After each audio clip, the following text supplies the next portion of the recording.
안녕 얘들아. 나 시험 끝난 옆집 언니야. 나는 4년차 변호사로 일하고 있어. 고등학생 때부터 법대에 진학해서 고시 준비, 변시 준비한 기간까지 합치면 내가 시험 공부를 한 시간은 거의 한 20년 가까이 되는 것 같아. 난 장녀거든. 그래서 늘 언니가 있었으면 좋겠다 그런 생각을 해왔어. 나는 그런 게 없었어가지고 되게 사적인 고민을 물어볼 수 있고, 근데 가식적인 거 빼고 진짜 현실적인 대답을 들을 수 있다면 얼마나 좋을까 늘 생각했었어. 근데 또 나처럼 시험을 준비하는 친구들이 그때 나와 비슷한 생각을 가지고 있다면 비슷한 니즈가 있지 않을까 그런 생각을 생각하게 됐어. 내가 언니가 있었다면 꼭 물어보고 싶었던 거, 그리고 10년, 20년 전에 나에게 꼭 해주고 싶은 이야기들을 너희한테 공유하고 싶어. 그래서 영상을 제작하게 됐고, 앞으로 시험을 준비하기 위해서 필요한 꿀팁부터 시험이 끝나고 난 후 삶에 대해서 도움이 될 만한 정보를, 또 경험을 공유하고, 내가 겪었던 고통을 너희들은 겪지 않았으면 해.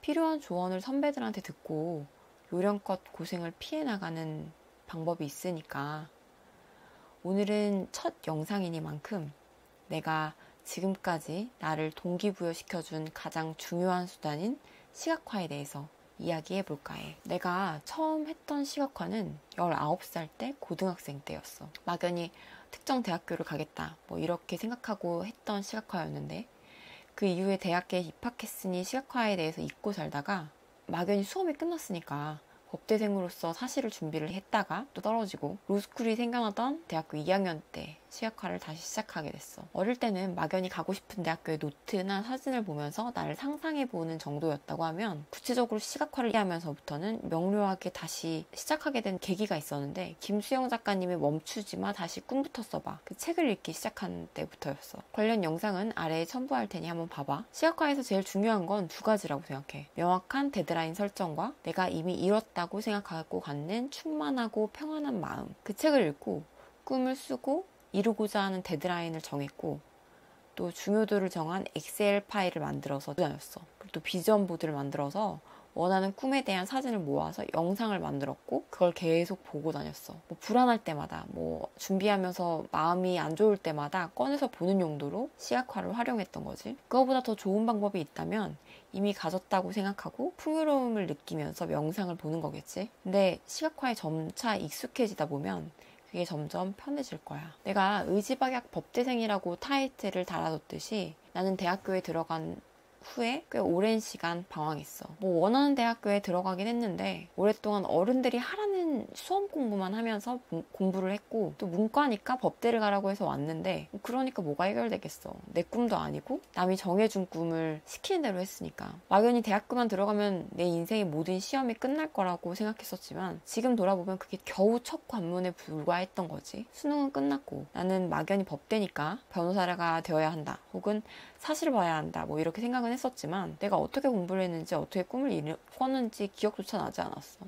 앞에 말했듯이 그건 내 꿈이 아니기도 했고. 그래서 내 친구들은 청소년기에 겪었었던 사춘기의 방황을 나는 사시 준비하면서 대학교 때 겪었던 것 같아. 학부 성적은 안 좋은데 내가 대학교 2학년 되니까 로스쿨이 생겼다고 했잖아. 사실을 계속해야 될지 아니면 로스쿨을 준비해야 될지 결정을 할 시기가 왔고, 나는 거의 불안과 공포에 질렸었던 것 같아. 지금 내가 돌아봤을 때 실패 요인을 분석해 보자면 목표의 상실로 인한 의지 박약이었던 것 같아. 뭐 예를 들면 의지 박약하면 나오는 다이어트를 예시로 들어볼게. 나는 다이어트도 굉장히 오래 했는데 그거에 대한 영상도 나중에 담아볼게. 예를 들어서 내가 살이 쪄서 10kg를 빼야 돼. 그럼 보통 사람들은 부정적인 살찐 내 자신에 집중해. 살이 쪄서 몸이 무거운 느낌, 살이 쪄서 미련해 보인다고 내가 생각하는 뚱뚱한 내 모습. 그건 살찐 나를 만든 과거에 집중하는 방식이야. 이렇게 해서는 동기부여도 되지 않고 의지를 상실할 수밖에 없지. 잘못된 목표 설정인 거지. 앞서 말했듯이 시각화에서 중요한 건 내가 그것을 이미 가졌다고 느끼고 평안하고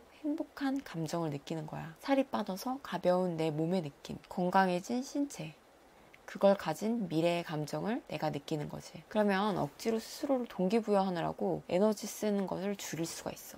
또 내 목표 설정에 대한 달성이 가능할까? 라고 생각하는 과정에서 느끼는 불안을 줄일 수가 있지. 내 뇌를 속이고 그걸 느끼는 거야. 나는 이미 목표를 달성했고 그것으로 충분히 행복하다고 말이야. 그게 근데 말이 쉽지. 수험을 오래 준비한 장수생의 입장에서 평온한 마음을 느낀다는 게 거의 불가능에 가까울 정도로 어렵다는 거 나도 잘 알고 있어. 나도 변시 삼시생이었으니까. 나 로스쿨도 또 삼시했거든. 내가 삼시를 하면서 마음이 편안했던 거는 마지막 삼시 준비할 때 뿐이었어. 그때는 핸드폰 배경화면으로 친구 변시 합격증을 받아다가 내 이름으로 고쳤어가지고 핸드폰 배경화면 해놓고 계속 보곤 했어. 물론 단순히 시각화만 했다고 합격하는 건 아니었겠지만 담대한 마음을 갖는 건 시험과 같은 위기의 순간에 더 차분하게 자기의 실력을 발휘할 수 있도록 도와줘. 제시 때 내가 1년 내내 불안에 떨었었고 결국 객관식 한 문제도 안 되는 점수 차이로 떨어져서 1년의 수험을 더 준비했어야 됐는데 그런 위기의 순간에 그 선 하나를 넘어갈 수 있는 힘은 이미 가졌다는 나를 믿는 확신에서 비롯된 시각화가